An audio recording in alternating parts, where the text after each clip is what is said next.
علیکم ورحمۃ اللہ وبرکاتہ۔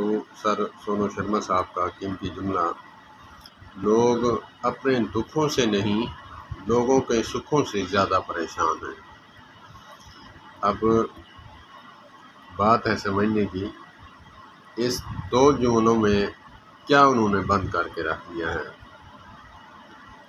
کہ لوگ زیادہ پریشان اپنے دکھوں سے نہیں ہیں، لوگوں کو جب ترقی کرتا دیکھتے ہیں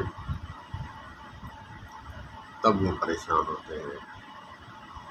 آج کے دور کے لحاظ سے انہوں نے یہ پرفیکٹ جملہ کہا ہے۔ ہم دیکھتے ہیں آج دنیا میں لوگ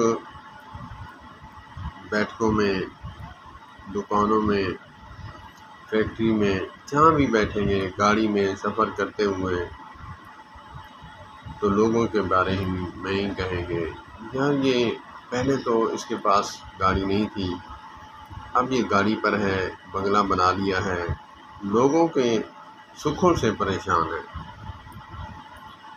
تو ہمیں بھی چاہیے کہ ہمیں کسی کے سکھوں سے پریشان نہیں ہونا چاہیے۔ ہمیں محنت کر کے اس کمال تک پہنچنا چاہیے تاکہ لوگوں کے سکھوں سے ہمیں جو ہے کوئی الجھن نہ ہو، کوئی پریشانی نہ ہو، کوئی حسد نہ ہو، کوئی بغض نہ ہو۔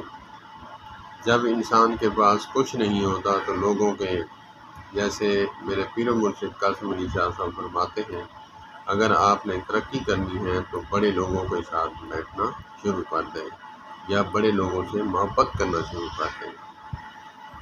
تو ایسے ہی ہے، اللہ پاک ہمیں حسد اور لوگوں کے سکھوں سے جلنے سے محفوظ فرمائے، کیونکہ لوگوں کے سکھوں سے جلنے سے ہمارے اپنے خود کے اعمال جو ہیں برباد اور ضائع ہوتے ہیں، دوسرے کا کچھ نہیں جاتا۔ السلام علیکم ورحمۃ اللہ۔